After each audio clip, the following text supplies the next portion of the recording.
We went to the rotunda where we met Professor Malone's team. Yes. To try and see exactly what was happening. Normally, in that case, they'd do an amniocentesis, but in fact, there was no fluid there at all, so they couldn't. Yes.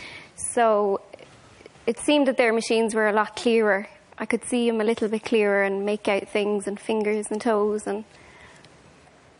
but I could hear them whispering, "Can you see this? No. Can you see that? No." And I said, "Right, okay."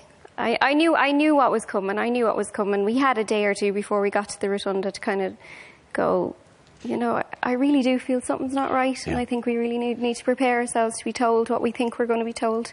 You were told it? We were told it. What were you told?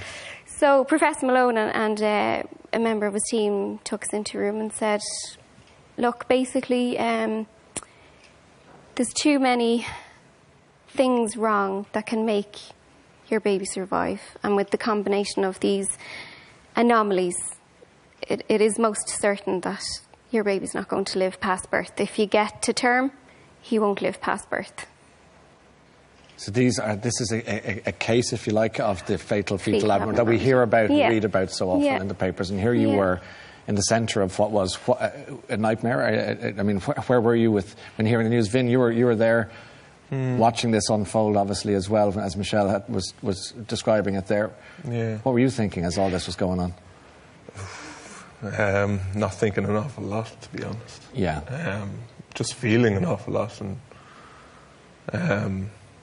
not feeling, kind of knowing what direction everything's going to take, and I think having to kind of rely on the kind of the experts and what they're telling us, and kind of, You obviously, for the most part, you'd probably been preparing for this idea of having this baby, and the clothes and the plans that you make. I mean, you go all the way, don't you, when you think about this. So there was this, and then this cloud formed, and then you're told, "I'm sorry, it's not going to happen for you." Were you given options, for want of a better, kinder word, but were you given choices? There is only two choices. And what are they?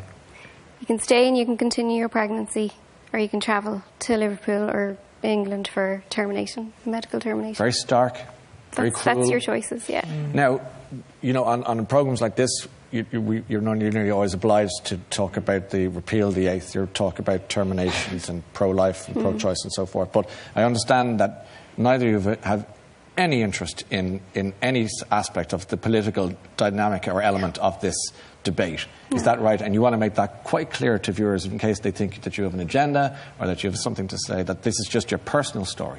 Absolutely not. When it comes to a situation like this, I think really the most important thing that us as parents now, and as parents that were in that situation, there is no right and there is no wrong thing to do. Yes. From that moment on.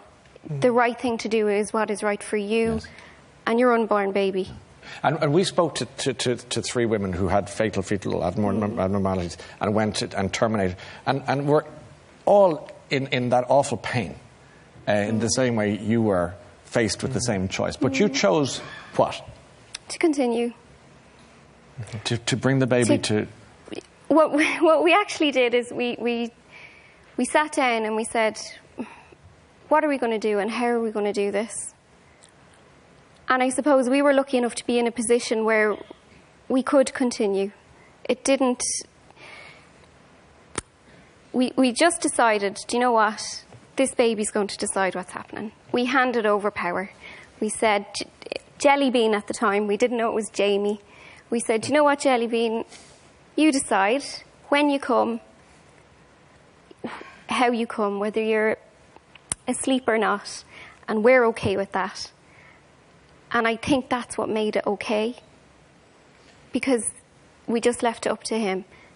We felt he knew what he was doing, and it worked for us to let him to keep going, because we really firmly believe that Jamie was brought into our lives to make us happy.